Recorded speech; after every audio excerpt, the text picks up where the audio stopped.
지금 신고가를 계속 경신하는 과정을 겪고 있잖아요. 근데 지난번에 와서도 말씀드렸고 오늘도 재차 말씀드리지만 결국은 성장하는 시장 내에서 성장률이 상대적으로 더 높은 쪽이라는 말씀을 드리고 있단 말이에요.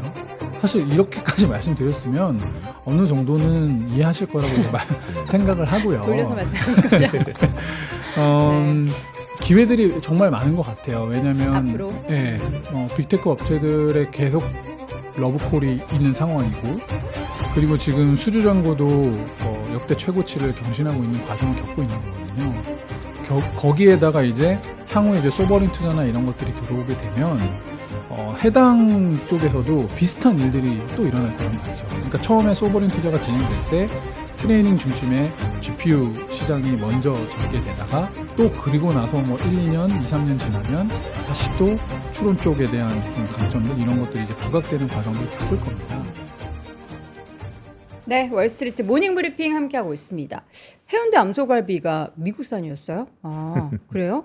그럼 같은 미국산이니까 그냥 둘 다 맛있는 걸로. 근데 저는 오늘 배가 더 고팠던 것 같습니다. 경품 소갈비도 그렇고 해운대 암소갈비도 그렇고 여러분들의 입맛에 맞는 제품 저희가 그냥 가지고 오는 거 아니고 굉장히 저렴한 가격에 가지고 오니까 여러분 필요하신 분들은 빨리빨리 같이 냉동실에 쟁여두셔서 주말에 또 아이들과 함께 쌈 싸 드시기 바랍니다. 그냥 드셔도 맛있는데 쌈 싸 먹으면 더 맛있죠. 자, 이어서는 글로벌 인터뷰 함께 하도록 하죠. 오늘도 빈센님 모셨습니다. 어서 오세요. 네, 안녕하세요. 빈센트입니다.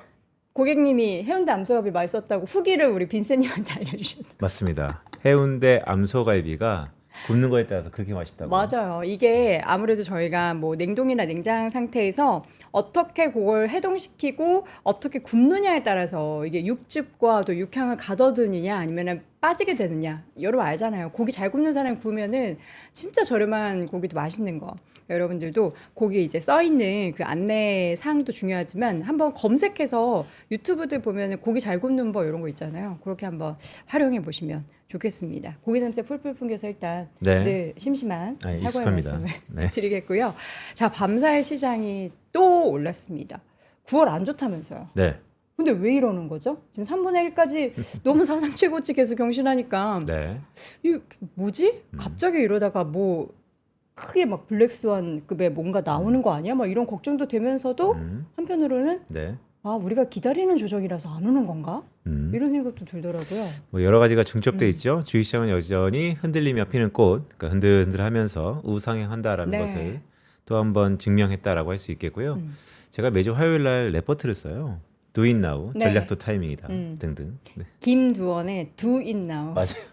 Just do it 아니면 do it now. 네. 자, 거기서 9월 달은 이제 조정장인데 이 조정이 기회로 될 수 있는 세 가지 조건이 있다. 네. 그 중에 하나가 연준의 금리 인하인데 금리 인하가 일회성이 아니고 연속성을 담보할 때라는 얘기를 했었습니다. 그래서 그런 것 중에 하나, 우리 여전히 통계적으로는 조정 가능성이 높은 당이지만 네. 그래도 과거와 달리 어려운 세 가지 조건 중에 하나하나가 채워진다면 또 다른 기회가 될 수 있지 않을까라는 생각도 했었고요. 네. 자, 오늘의 한마디는 화면에 보시는 것처럼 지금은 떠날 때가 아닙니다. 지금은 떠날 때가 아니다. 오히려 떠나셨던 분들은 좀 후회하고 계실 거예요. 또 지금도 늦지 않았습니다. 안 늦었어요? 네, 오라클 막 300 바로 나왔는데. 그건 좀 서프라이즈하죠. 네, 네, 주식을 모을 때다라는 말씀을 드리면서 그래서 이번 주에 물가 지표는 컨센서스가 전월 대비 한 0.3% 정도 상승할 것 같고요. 그렇다면 고용은 둔화되는데 물가는 오른다. 전형적인 S의 공포, 스태그플레이션에 대한 공포가 다시 한번 불거질 수 있죠. 하지만 스태그플레이션은 아무 때나 오는 게 아닙니다. 결국에는 침체가 아니라면 금리 인하에 대한 향방이 무게가 쏠릴 것으로 보고 있고요. 제가 그림 하나 더 준비했는데 네. 간밤의 핫 경제 지표 있죠. 반토막. 네, 벤치마크가 리바이즈 수정됐는데 연 10년 내 최대치로 하향됐습니다. 그러니까 월 평균 한 7만 6천 건, 그러니까 거의 100만 명 가까이 오버 에스티메이트 되어 있었다라는 얘기인데, 글쎄요, 14번 하기 때문에 내년 상반기에 다시 한번 리바이즈가 어느 정도 될지가 초미의 관심사이지만 저 표를 자만 보시면 팬데믹 이후에요. 계속해서 이민자라든지 아니면 팬데믹 이후에 어긋났던 응답률 등등으로 인해서 계속해서 하향 조정되고 있죠. 네. 네, 2022년을 제외하곤. 그래서 고용은 슬로우 다운, 둔화되고 있다라는 것에 방점이 찍혔다라는 말씀을 드리고 간밤에 발표되었던 벤치마크의 수정은 이례적으로 컸던 건 사실입니다. 하지만 모두가 S의 공포를 떠올릴 때 경기 침체가 아니라면 금리 인하에 대한 기대감이 훨씬 더 긍정적으로 시장에는 미칠 것이다라는 말씀도 드립니다. 아슬아슬한 순간일 수밖에 없는 것 같아요. 9월에 뭐 역사적으로 안 좋았다라는 것도 그렇고 지금 이제 금리 인하 곧 FMC 18일인 거죠. 9월 네. 18일. 이제 그때 금리 인하가 단행될 것으로 예상을 하고 있는데 이게 우리가 얘기했던 것처럼 너무 고용이 확 꺾여도 안 되고 덜 꺾여도 안 되고 뭔가 그 되게 아슬아슬한 지금 그 구간에 좀 넘어서고 있어서 어떻게 시장이 해석하느냐의 문제인데 지금은 일단 시장이 올라가는 걸 보면은 정말 돈이 깡패구나, 유동성이 깡패구나 하는 그런 생각을 네. 하게 만듭니다. 자, 그 가운데 있어서 계속 시장에서는 AI 그리고 반도체 얘기들이 끊임없이 나오고 있고요. 또 밤사이에는 애플의 신제품이 공개가 됐습니다. 관련한 IT의 얘기를 또 오늘 집중적으로 풀어볼 예정이고요. 그래서 오늘 글로벌 인터뷰 하나증권 리서치센터 기업분석실의 김로코 수석연구위원 함께하겠습니다. 어서 오세요, 위원님. 네, 어서 오세요. 안녕하세요. 네, 반갑습니다. 네. 저희가 김로코 위원이 어. 얼마 만에 보는 것 같아요? 한 달? 오, 정확하다. 그러니까요. 거기 밖에서 되게 오랜만에 오셨어요. 그러니까요. 어, 왜 이렇게 오랜만에 오셨어요? 요새 반도체 IT 얘기 이렇게 핫한데. 제가 2주 전에 좀 휴가를 다녀오느라고. 휴가 다녀오시는 사이에 별별 일들이 다 있었어요. 맞습니다. AM 브로드컴 난리 나고. 네, 엔비디아도 엔비디아도 시작을 했고. 했고. 네. 그러니까요. 네. 그 중요한 시기에 회사를 비우셨다고요? 1등이니까요. 비워도 일등은 갔다 와서 싹 이제 1등만의 사치입니다. 엔비디아가 실적 발표하는데 미리 써놓고 왔어요. 우리 빈센님 휴가를 못 가신다고. 네, 거기까지 하겠습니다. 자, 그 일단 오늘 어떤 얘기 해주실 거예요? 짤막하게 이제 요약 정리 한번 해주신다면. 일단은 지난 한 저희가 딱 4주 정도 됐거든요. 음. 그러면서 이제 그 사이에 실적 발표들이 조금 마무리가 됐습니다. 그래서 뭐 엔비디아도 있었고 브로드컴도 있었고 다른 또 수많은 반도체 업체들의 실적 발표가 있었기 때문에 해당 부분들 조금 정리하는 부분들 같이 말씀드리고 그리고 뭐 마지막에는 애플 관련된 부분들도 좀 점검드리고자 합니다. 애플 얘기까지 한번 풀어볼 텐데 일단 지금 제일 중요한 거 반도체 쪽에 있어서의 변화 뭐 어떻게 지금 딱 한마디로 요약해 볼 수 있을까요? 일단은 AI에 관련된 수혜가 이제 좀 전방위적으로 넓어지는 것들을 좀 확인을 할 수 있었죠.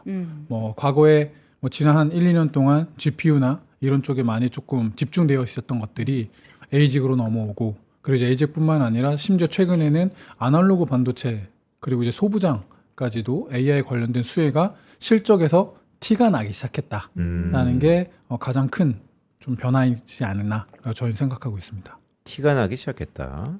숫자로 찍힌다는 거죠. 맞습니다. 실적 발표의 그 데이터나 향후 전망을 봐도 그 변화가 좀 명백하게 이제는 드러나고 있는 거군요. 그렇죠. 이제 뭐 업체들이 직접적으로 코멘트들을 하기 시작했고요. 네. AI 관련해서 뭐 구체적인 숫자들이 나오기 시작했던 부분들 이런 것들이 이제 좀 변화이지 않나. 아마 이런 것들은 가속화될 거라고 보고 있습니다. 이 자료를 준비해 주셨는데 GPU의 수요는 견조하고 CPU와 소버린 투자가 언급되니까 투자 얘기가 계속 나오는 부분을 우리는 앞으로 이제 뭔가 이 성장에 대한 키워드로 계속 잡고 갈 수밖에 없는 거잖아요. 맞습니다. 네. 자료 한번 볼까요? 네. 이번 실적 발표에서 GPU에 대한 견조한 수요를 재차 확인했고요. 네. 이 GPU 외에 이제 주목해야 될 어떤 코멘트나 포인트는 CPU 쪽과 소버린 관련된 AI 투자 부분이었습니다. 그래서 AMD랑 인텔처럼 CPU를 이제 하고 있는 업체들도 GPU가 생성한 토큰 처리를 위한 수요 증가가 이제 고성능 CPU에 대한 수요 증가를 견인하고 있다라는 표현들을 했고요. 그리고 이제 엔비디아랑 AMD 모두 다 정부 주도하에 소버린 투자를 언급했죠. 그래서 이제 실질적으로 엔비디아는 구체적으로 EU에서 200억 유로 규모의 투자가 있다. 그리고 이제 AMD 같은 경우에는 사우디아라비아 쪽에서 소버린 투자 언급을 했습니다. 네. 투자가 계속해서 이어지고 있는 상황에서 사실 엔비디아는 살짝 걱정하긴 했었잖아요. 중국 쪽 때문에. 근데 이제 여러분들이 한 일주일 전 얘기라서 기억 못 하실 수도 있는데 그래서 엔비디아의 중국에 관련한 파일을 저는 진짜 궁금했어요. 그 중동 쪽에서 커버가 될 만한 수준인지 아직은 아니다라는 얘기까지 나오고 있는 상황인데 네.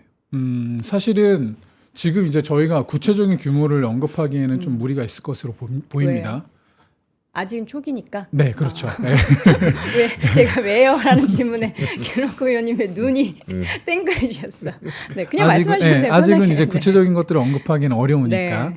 근데 이제 중동 쪽도 저희가 기존에 보시면은 이 AI 관련된 투자나 이런 것들에 대해서는 아직은 준비가 덜 돼 있는 느낌이지만 네. 절대 이 AI 관련해서 이제는 국가 간의 경쟁이라는 부분들을 명확하게 인지는 하고 있거든요. 네. 그렇기 때문에 중동 쪽에서도 관련된 투자를 뒤늦게나마 굉장히 과감하게 진행할 수 있고 그리고 잘 아시겠지만 중동 쪽은 이제 오일머니를 기반으로 한 대규모 투자 이런 것들도 조금 가능한 국가들이기 때문에 충분히 한 뭐 2, 3년, 3, 4년 정도 지났을 때는 특정 고객 기준으로는 그러니까 특정 업체 기준으로는 중국을 충분히 메이크업할 수 있는 수준. 그러니까 엔비디아 같은 경우에는 지금 중국 비중이 이제 10% 미만으로 줄어들었잖아요. 네. 그런 부분들을 메이크업할 수 있는 가능성은 충분히 있다라고도 볼 수 있는 거죠. 근데 우리가 중국 생각했을 때는 물론 이제 중국이 자체적으로 지금 칩 개발하고 그러고는 있지만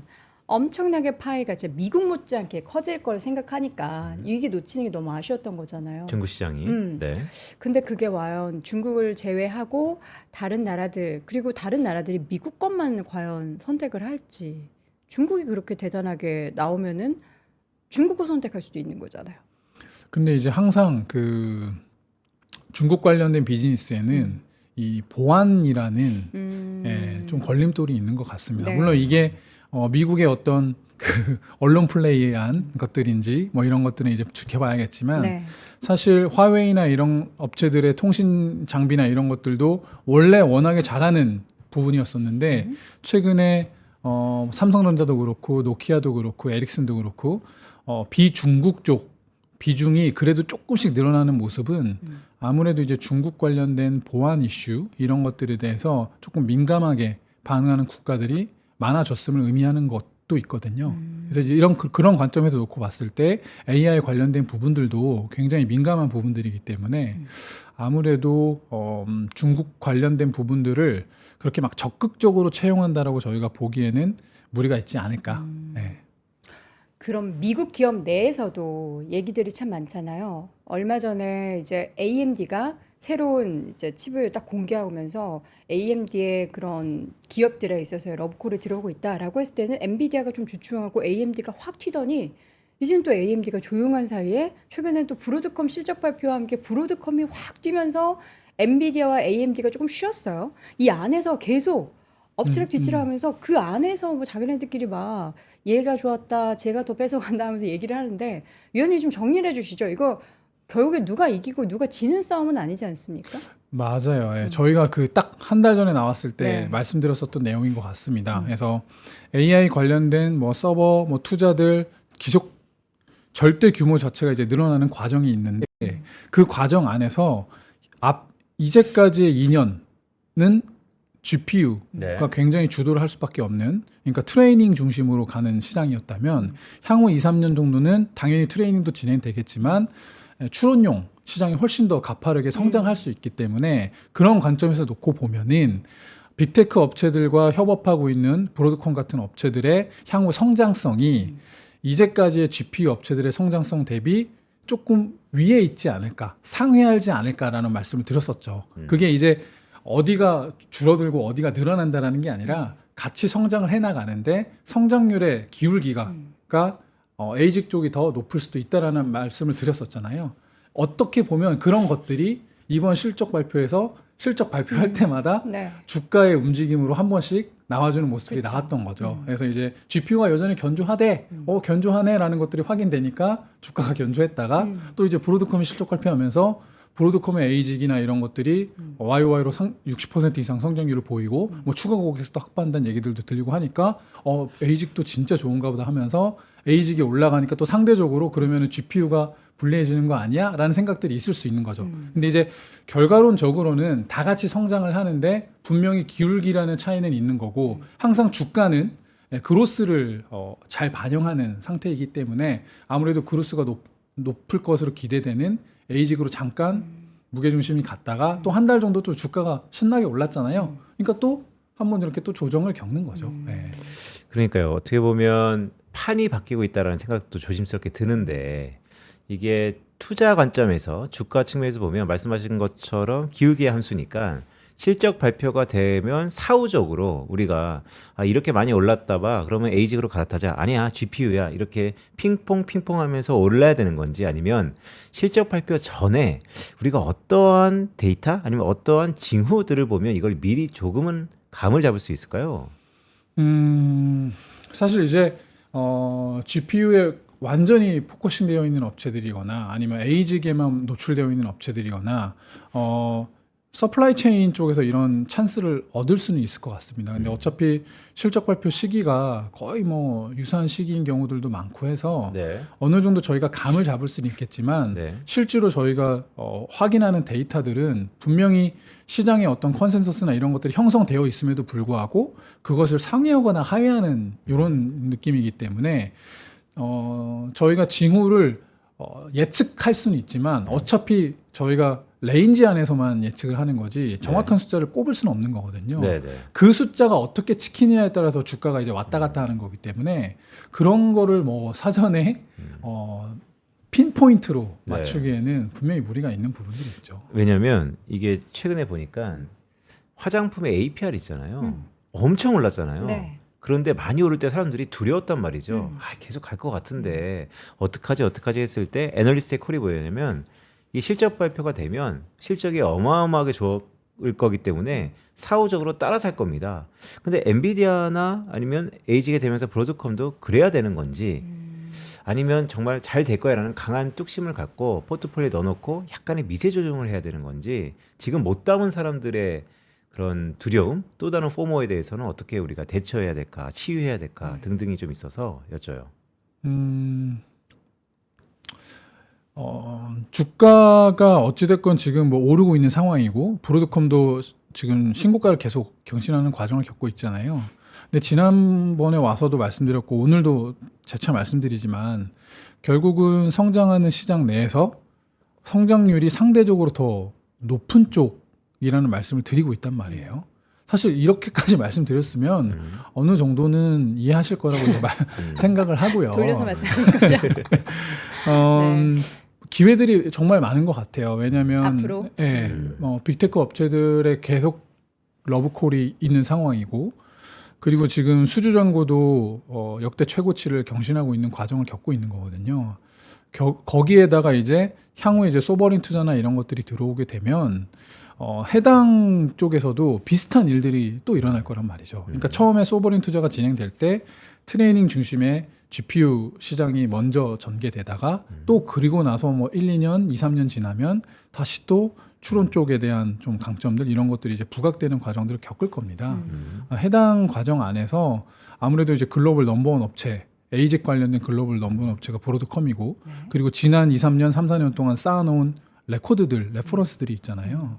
그러면은 아무래도 기회들이 많아질 수 있다라고는 보는 게 맞다라고 저희는 해석하고 있습니다. 돌려 말씀하시는데 저는 네. 계속 콜 막 이렇게밖에 안 들리는. 예전에 우리 수석 연구위원님과 함께 그 표를 한번 준비해 주셨던 적이 있었잖아요. 그 에이직 반도체 안에서 이제 브로드컴은 계속 고객사가 많아지고 상대적으로 그 기업이 뭐였죠? 마벨이었죠. 마벨 테크놀로지 같은 네. 경우에는 고객사를 점점 잃고 있는.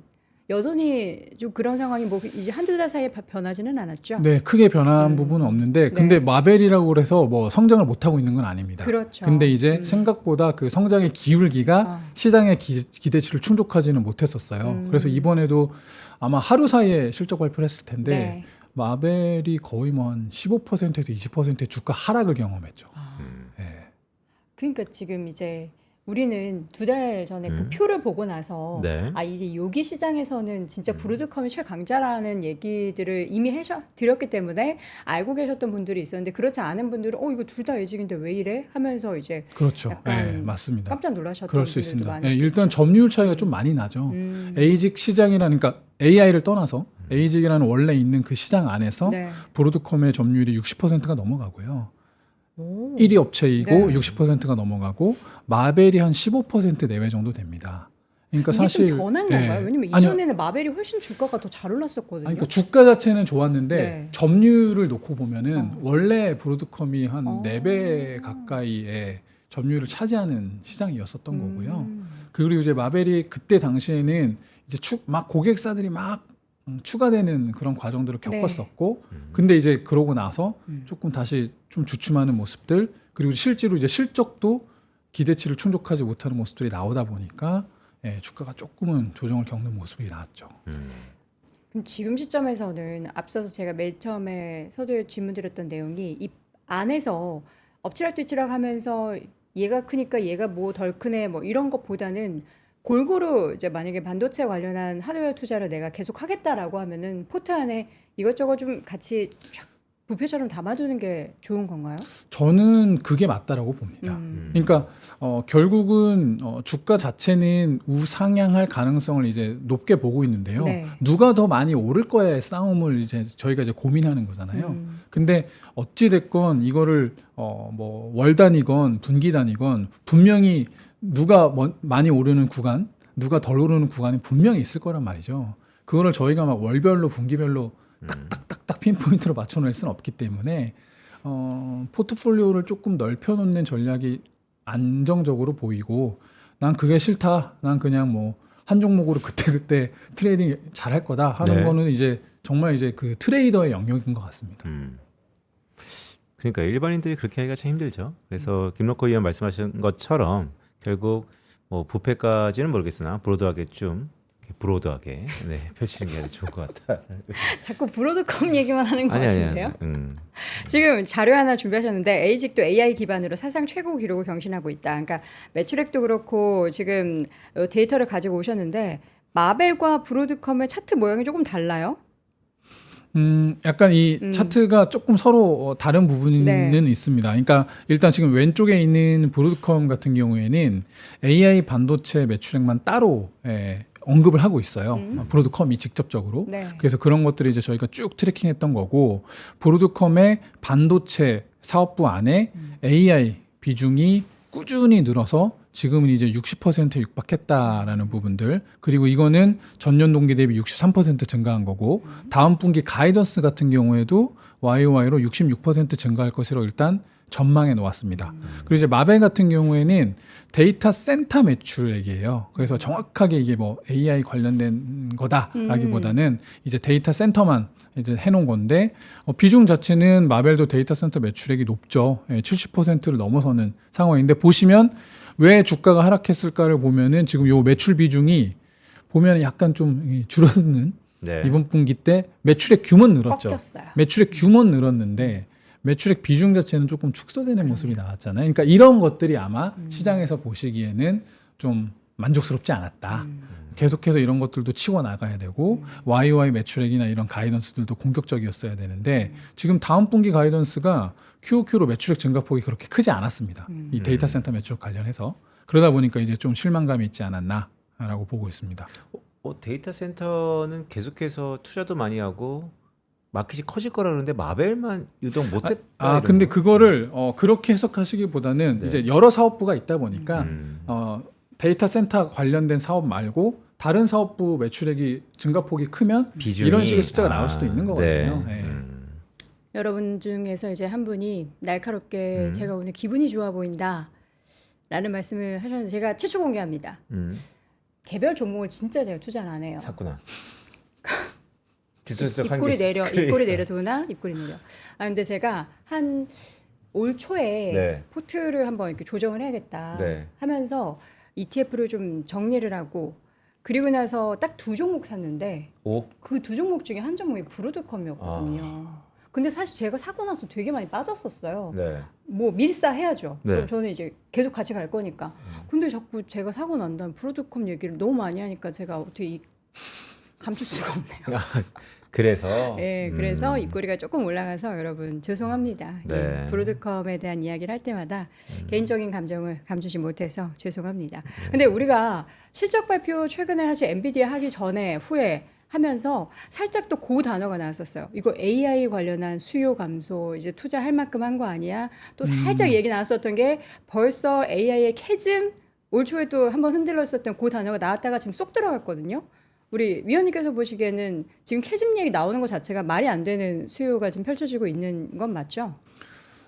저는 그렇게 보고 있습니다. 네. 예, 아직 갈 길이 좀 멀지 않았나. 뭐 예. 얼마큼 온 거예요? 우리가 야구로 따지면은 항상 뭐 몇 회 말 뭐 이런 얘기 하잖아요. 되게 철학적이다. 9회 말 어디까지 와 있냐? 네. 굉장히 어려운 질문이네요. 어디까지 와 있어요? 그래도 아직 3회는 넘지 못하지 않았을까요? 3회. 음. 아, 선발 투수 진행 중. 네. 3회. 이제 막 깔고 있고 그쵸. 이제 막 시작하고 네. 있고 하니까 아직 본 게임 들어가지도 않았다. 네, 아직 중반부라고 보기에도 무리 있는 것 같습니다. 근데 왜 벌써 이 조금만 그러면 캐즘 얘기가 나와요? 사실 2년 동안 주가가 AI 중심으로 올랐다 보니 충분히 주식시장에서는 그런 얘기들이 나올 법합니다. 네. 사실 어떤 한 테마가 막 3, 4년, 4, 5년 가기가 쉽지가 않아요. 기억해 보시면 뭐 이전에 이제 가장 캐즘이라고 여겨졌던 2차 전지. 지 같은 경우에도 보시면은 아마 3년을 채 못 넘겼을 겁니다. 2년 만으로 한 2년 조금 넘는 기간이었을 네. 거거든요. 근데 또 그건 얘기가 좀 다른 게 실제로 전기차 수요가 둔화가 됐고 관련한 기업들의 실적이 그렇죠. 꺾였잖아요. 네, 그렇죠. 그러니까 이제 그런 것들이 나올 거다라고 우려하는 거죠. AI 쪽에서도. 곧 나올 예, 거다. 왜냐면 이렇게 실제로 뭐 올랐으니까. 어찌됐건 뭐 GPU 같은 경우에도 당연히 기저가 기존에는 낮았지만 YOY 그로스는 줄어들고 있는 건 맞는 네. 거고요. 예. 그러니까 주주의 입장에서 지금 질문한 거잖아요. 아니에요. 저는 주주의 입장이라기보다는 네. 우리 시청자분들을 대변하는 거죠. 네. 괜히 말했어. 아니에요. 근데 이제 물론 그럴 수 있죠. 그러니까 성장성이 둔화되는 거에 네. 주가는 반응을 하니까 그렇죠. 주식 투자 입장에서는 뭐 이 시장이 커지는 거야 뭐 이견이 없지만 말씀하셨던 것처럼 되게 숫자가. 기저가 계속 높아지기 그렇죠. 때문에 네. 성장률은 둔화되는 게 맞고요. 그 이제 성장률 둔화가 모르겠습니다. 뭐 어떤 구체적인 숫자가 있지는 않을 거예요. 뭐 예를 들어 뭐 20-30% 이상 성장해야 되는데 10%밖에 못 나왔어. 이런 숫자는 아니겠지만 이런 것들이 낮게 전망되는 건 무조건 맞거든요. 그때 저희가 와서 보여드렸던 차트 중에 빅테크 업체들의 캐펙스 합산 YOY가 있었습니다.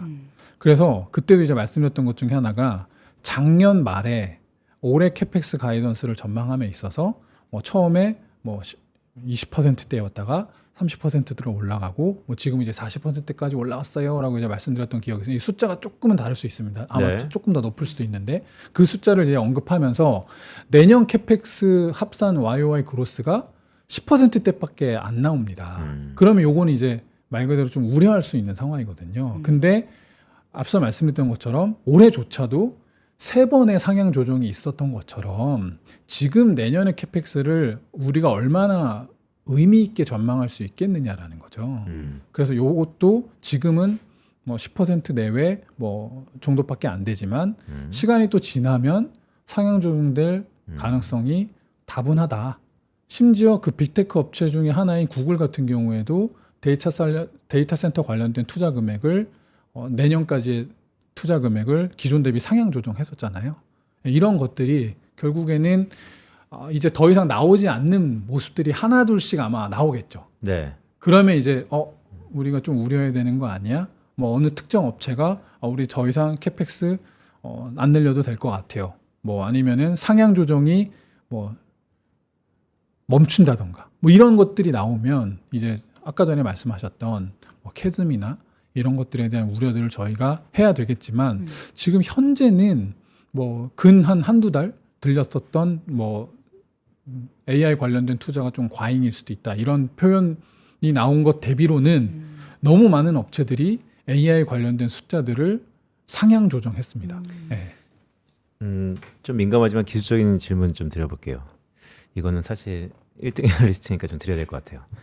한 2년 동안 달려왔잖아요, 시장이. 그러면 앞으로 전망치를 애널리스트는 이때는 좀 보수적으로 할 수밖에 없습니까? 왜냐하면 너무 많이 달려왔기 때문에 보수적으로 중립적으로 한 다음 지금처럼 올해처럼 계속해서 실적 가이던스나 이런 증가율이 올라가면 주가는 또 반응하는 거니까 지금 시점에서 2년 동안 왔으니까 더 긍정적일 거야 라고 전망하기가 참 힘든 구간이잖아요. 그래서 애널리스트 콜이라든지 아니면 이런 페이퍼를 우리가 보고 투자를 할 때 지금의 실적 전망치가 약간은 보수적일 수 있다라는 것을 깔고 우리가 주가를 쳐다봐야 되는지 궁금하네요.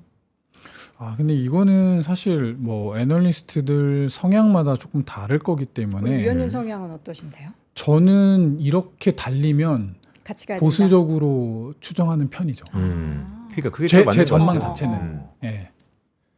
성장률이 좀 떨어지는 그렇죠. 것에 있어서 예, 주가도 예. 당연히 수렴을 할 것이다. 그렇죠. 보시는 거군요. 예, 조금은 조심스럽게 저는 전망하는 편입니다. 근데 그러니까 전체를 봤을 때는 성장률이 그래도 과거 대비해서 조금 슬로워져도 기업별로 또 보면 아까 말씀해 주신 것처럼 에이직 쪽 다르고 맞습니다. 기존 GPU 예. 쪽 다르고 하기 때문에 그동안에 이제 GPU 쪽에 집중해서 투자하셨던 분들은 그 이전에 기록했었던 그런 정말 놀라운 주가 수익률을 생각하면은 좀 아쉬울 수도 있다. 그렇죠. 말을 되게 아끼시는데. 왜냐하면 되게 중요한 포인트인 게 네. 그렇게 보수적으로 하다가 실적을 딱 깠는데 되게 서프라이즈 나오면 또 주가를 확 트는 거잖아요. 그러니까요. 맞습니다. 그래서 네. 그게 반복될 것 같아서 한번 여쭤보는 거예요. 그런 게 이제 반복되는 과정들이 분명히 있겠죠. 그렇죠. 예. 그리고 뭐 상대적으로 공격적으로 추정하시는 분들도 계실 거고요. 그래서 이제 뭐 그런 것들이 결국은 컨센서스를 이제 형성하는 건데 뭐 순기능이지 않을까요? 예. 공격적으로 보시는 분도 있고 저같이 좀 조금 상대적으로 보수적으로 보는 사람들이 서로 이제 모여서 컨센서스라는 게 형성되는 거니까. 예. 이 표현들을 보면은 과거에는 AI 수요가 강력하다라는 얘기들을 되게 많이 쓰셨거든요. 근데 요새는 견조하다 정도로 약간 그 센스가 조금 낮춰졌어요. 그 강력과 견조의 차이는 말씀하셨던 것처럼 숫자가 예전처럼은 찍히지 않는 그렇죠. 것에 대한 예, 명확합니다. 언급이잖아요. 예. 파운드리 자료를 지금 가지고 오셨는데 네. 어쨌든 여기가 됐든 저기가 됐든 파운드리 수요에 있어서는 이게 지금 견조하다고 쓰셨는데 여전히 강력한 거 아니에요? 그렇죠. 뭐 네. 강력하죠. 예, 강력한데 아니 억지로 말씀하시진 않으셔도 되고.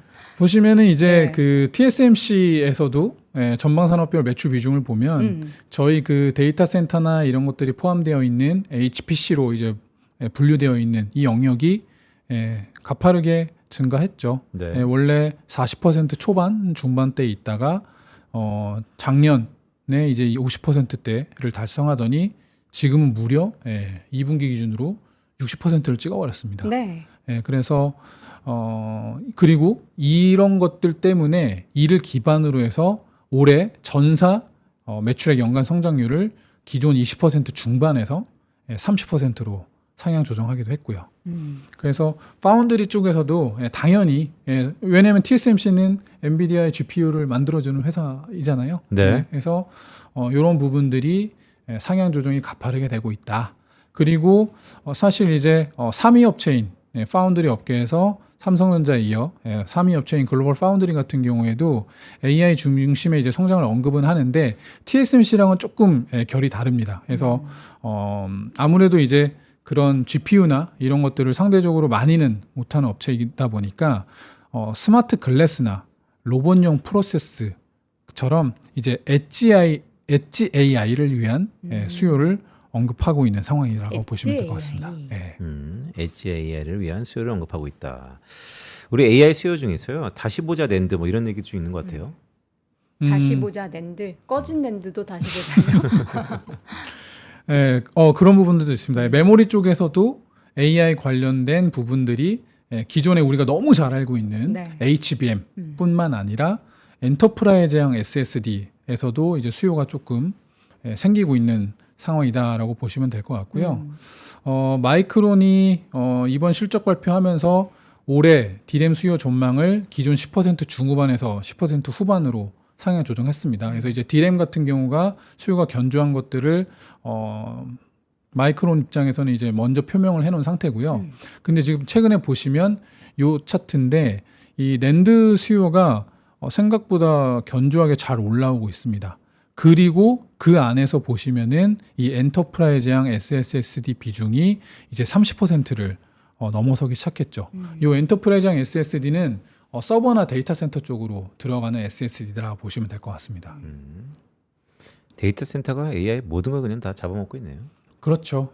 디램에서도 서버 관련된 매출액이 뭐 당연히 커져 있고요. 40%에 육박하고 있고 거기에 이제 플러스 뭐가 커지고 있냐면은 그래픽 비중이 엄청나게 커졌습니다. 왜냐하면 그 저희가 GPU를 쓰고 있잖아요. 네. AI 데이터 센터, AI 서버를 위한 솔루션으로 GPU를 쓰고 있기 때문에 GPU 비중도 엄청나게 확대되고 있고요. 그리고 서버 비중도 꾸준하게 확대가 되고 있다라고 보시면 될 것 같습니다. 그러니까요. 근데 우리가 미래 시장이라고 생각하는 중국 외에 중국의 대항마라고 생각하는 중동 또 인도 아직 거기에 지어야 될 데이터 센터 이런 것들을 감안하면 그렇죠. 아까 김록호 의원님 말씀하셨던 것처럼 갑자기 3회가 아니고 1회 초 같다는 생각도 막 들고 막 그러네요. 거기에 더해서 뭐 이제 막 로봇 나오죠. 그러니까요. 뭐 관련한 반도체를 쓸만한 환경들은 아직 구축되지도 않았어요. 맞습니다. 음. 예. 그때도 저희가 말씀드렸던 것 중에 하나가 이제 그 추론용 AI 네. 시장에서 뭐 에이전틱 AI나 피지컬 AI 같은 것들은 이제 막 걸음마 그쵸. 단계 수준으로 보여지거든요. 그리고 이제 이거를 실질적으로 이제 B2C로 전달해야 되는 또 과정들을 겪을 거기 때문에 말씀하신 대로 여전히 성장률이 많이 남아 있을 거고 네. 성장 가능성이 많이 남아 있을 거고 그리고 이제 그 안에서 어떤 업체들이 주도 역할을 할 거냐에 대한 부분들만 바뀌는 거지 이 AI에 대한 큰 테마는 굉장히 견조한 구간이다라고 다시 말씀드립니다. 이전에는 데이터 센터 얘기만 했는데 이제는 세부적인 다양한 이제 온 디바이스 된 피지컬 AI를 비롯해서 다양한 분야에 있어서 네. 일반인들이 사용하는 기기까지 확대되려면은 아직 멀었잖아요. 네. 바로 뭐 올해 말이 아니고 내년 후년까지 이어지는데 그 안에서 과연 어떤 기업의 성장률이 꺾이지 않고 더 지금보다 올라갈지를 찾는 게 우리한테는 숙제인 것 같고 우리 위원님한테도 그게 아주 가장 큰 숙제인 것 같아요. 맞습니다.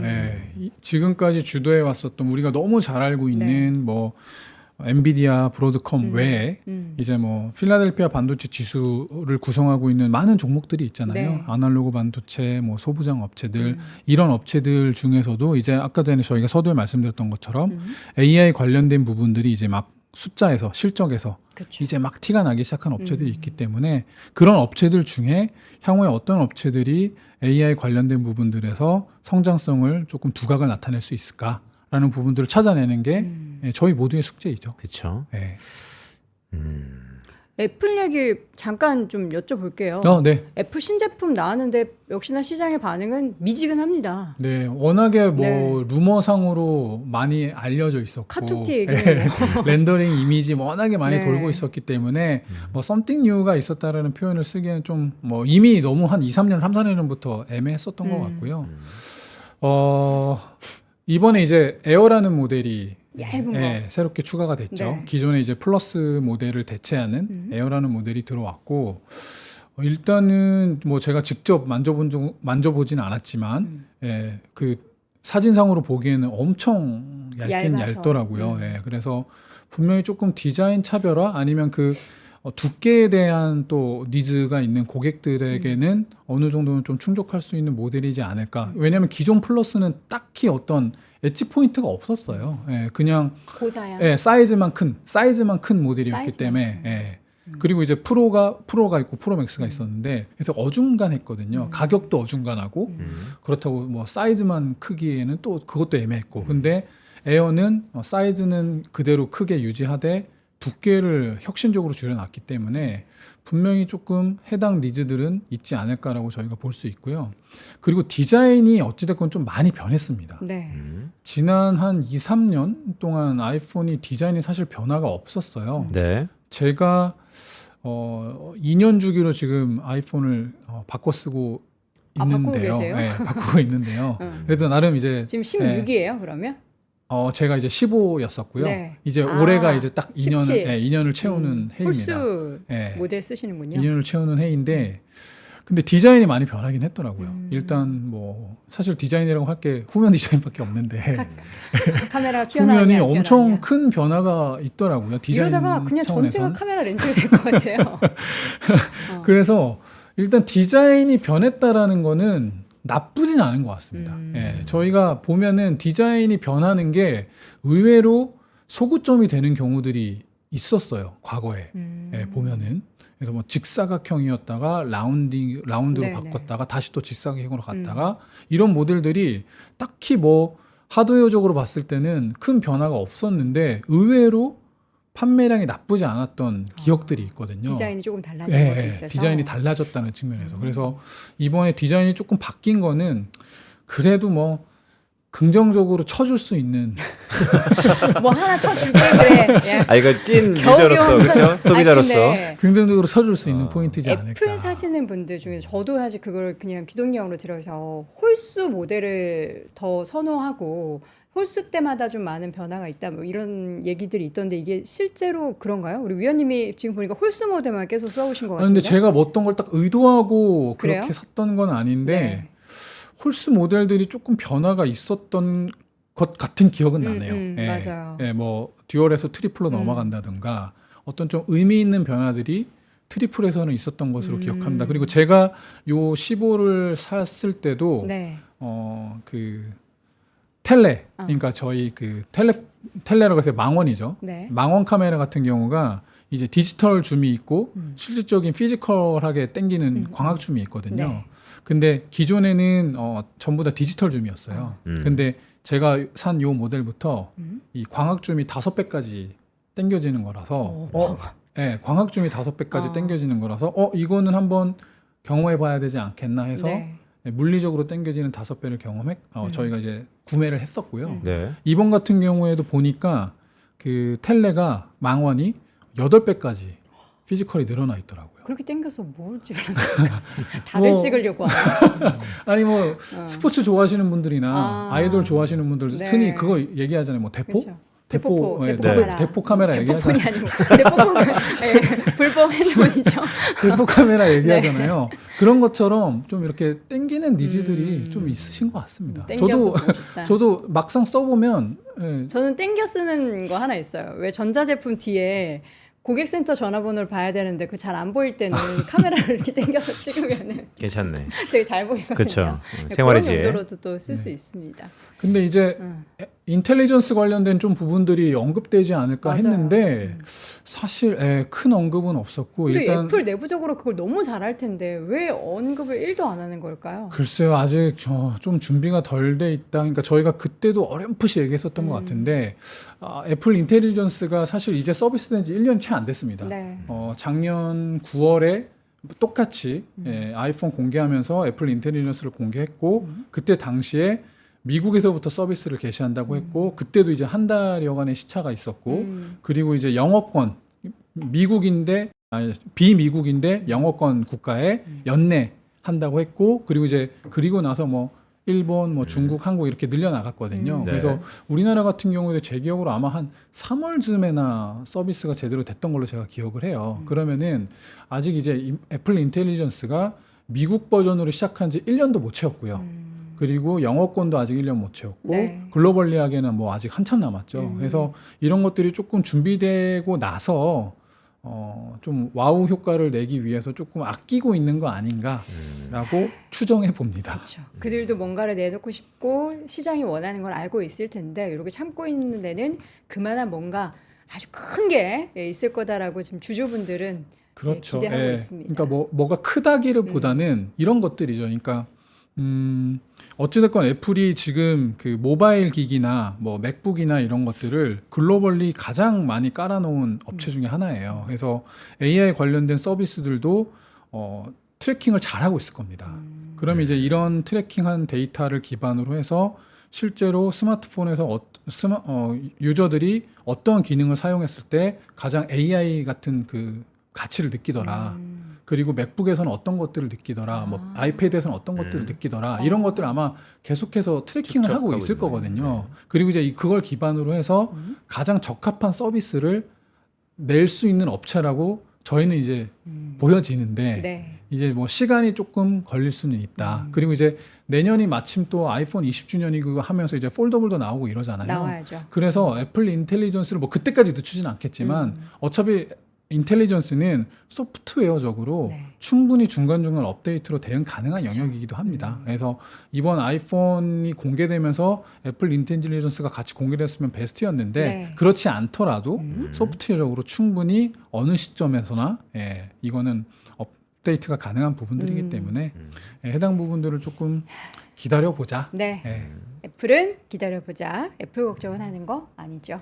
자, 오늘 IT 관련 얘기 또 오늘 애플 신제품 관련한 이야기까지 들어봤고요. 하나증권 리서치센터 기업 분석실의 김로코 수석연구위원 함께했습니다. 위원님 고맙습니다. 네, 감사합니다. 자, 오늘도 월스트리트 모닝 브리핑 함께 하셨고요. 저희는 내일 오전 6시에 다시 돌아오겠습니다. 여러분 오늘도 고맙습니다. 고맙습니다.